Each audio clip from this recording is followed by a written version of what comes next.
Assalamualaikum warahmatullahi wabarakatuh. Alhamdulillahilladzi hadzana lihadza wa ma kunna linahtadiya laula an hadanallah. Wassalatu wassalamu ala Rasulillah wa ala alihi wa ashabihi wa mawala. Rabbi shrah li sadri wa yassir li amri wahlul 'uqdatam min lisani yafqahu qawli, amma ba'd. Yang kami hormati dan muliakan keluarga besar SIT Harapan Bunda, yang kami hormati dan muliakan Bapak Ibu, rekan-rekan dan adik-adik dimanapun berada yang menyimak video ini. Pertama, marilah kita panjatkan puji syukur kehadirat Allah Subhanahu wa taala atas segala limpahan nikmat karunia kepada kita semua yang sangat banyak, sehingga ketika diibaratkan itu seperti ketika kita pergi ke pantai, kemudian mengambil segenggam pasir di tangan, kemudian kita berupaya untuk menghitung setiap butirnya, maka itu akan menjadi hal yang mustahil. Sebagaimana ketika kita berupaya untuk menghitung nikmat Allah, itu menjadi sesuatu yang mustahil karena saking banyaknya.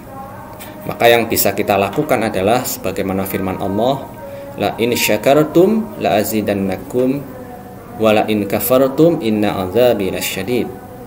Barang siapa yang bersyukur atas nikmatku, maka aku akan menambahkan nikmatnya, dan barang siapa yang kufur, barang siapa yang ingkar, maka sesungguhnya azabku sangatlah pedih. Semoga kita termasuk orang-orang yang bersyukur atas nikmat yang telah Allah berikan, dan kemudian Allah bisa menambahkan nikmat-nikmat yang lainnya. Yang kedua, sholawat salam kita haturkan ke Rasulullah SAW. Beliau adalah suri tauladan terbaik bagi kita. Sebagaimana dalam firman Allah, laqad kana lakum fi rasulillahi uswatun hasanah. Sungguh telah ada dalam diri Rasulullah suri tauladan yang baik bagimu. Ketika kita mungkin ada teladan yang lain, ketika kita bedah lebih lanjut, maka mesti ada cacat darinya. Tetapi ketika kita menjadikan Rasulullah itu teladan, tidak ada cacat dari beliau. Beliau adalah seorang pemimpin negara, pemimpin umat, pemimpin perang, pemimpin masyarakat, pemimpin keluarga. Sehingga ketika dari bangun tidur sampai tidur lagi, kita bisa menyontoh dari beliau. Dan semoga kita termasuk umatnya yang kemudian di yaumil akhir bisa mendapatkan syafaatnya. Amin amin ya rabbal alamin. Berbicara bulan Ramadan, tentunya kita akan melihat ya, kita akan merasakan bagaimana semangat untuk beramal soleh itu begitu terasa. Bagaimana upaya kita untuk beramal soleh itu begitu mudahnya. Maka itu menjadi pertanda bahwa di bulan itu, di bulan Ramadan itu, Allah memberikan rahmatnya, memberikan berkahannya, sehingga kemudian orang mudah ya di dalam bersemangat dan berlomba-lomba di dalam beramal soleh.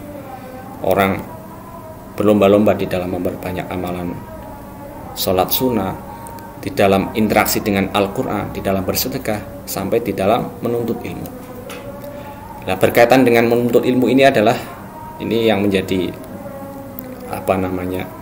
salah satu hal ya yang difasilitasi oleh SIT Harapan Bunda. Dengan setiap sore ya selama bulan Ramadan ada kajian Ramadan, dan alhamdulillah sudah beberapa kali ya dilaksanakan, dan semoga ini menjadi ikhtiar dalam rangka memfasilitasi semangat menuntut ilmu keluarga besar SIT Harapan Bunda untuk kemudian bisa ditangkap ya dengan minimal kalau kita keluarga besar SIT Harapan Bunda itu ada 1000 orang ya, minimal viewersnya ada 1000 ya.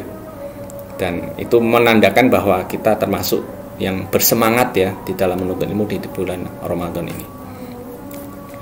Kemudian ketika kita berbicara bulan Ramadan juga banyak hal ya, banyak pelajaran yang kemudian bisa kita ambil.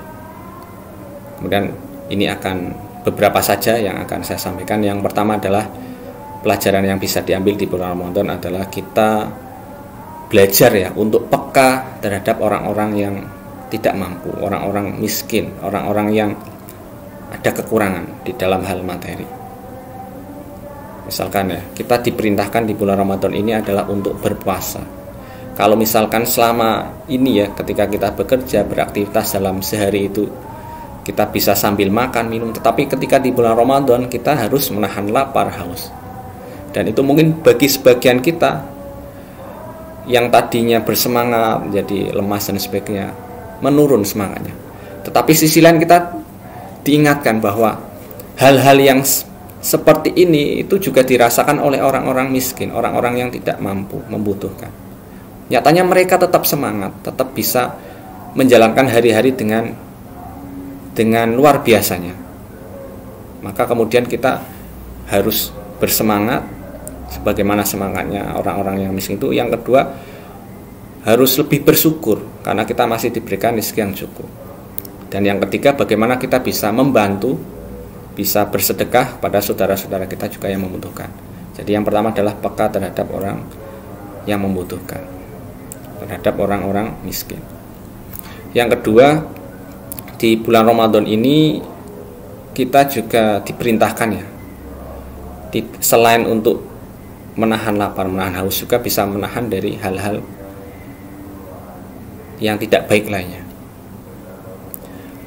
Yang wajib saja kita bisa melaksanakan, mudahnya kan gitu ya, yang wajib saja makan, minum, bisa meninggalkan itu ya, berhubungan suami istri ya, kalau sudah menikah itu juga bisa meninggalkan di saat kita berpuasa ya.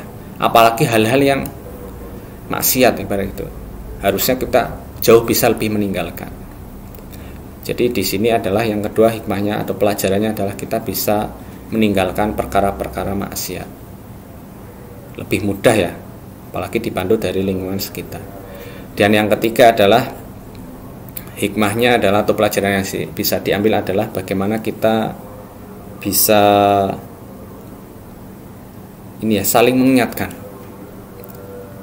Jadi kita ketika di dalam rumah itu ya, bagaimana saat sahur istri memasak makanan sahur, kemudian anak-anak sedang tidur, kemudian dibangunkan oleh suaminya, diajak serta untuk sahur. Kemudian ketika ada salah satu yang lupa belum sholat qiyamul lail, diingatkan. Ada salah satu yang kemudian belum menyelesaikan target tilawahnya, kemudian diingatkan. Jadi di situ saling mengingatkan di dalam ketaatan. Begitu romantisnya ya suasana di dalam bulan Ramadan. Di sekolah ya, misalkan ada anak-anak yang kemudian belum sholat duha, diingatkan gurunya untuk menyelesaikan amalan-amalan harian apa yang belum di hari itu, dan lain sebagainya.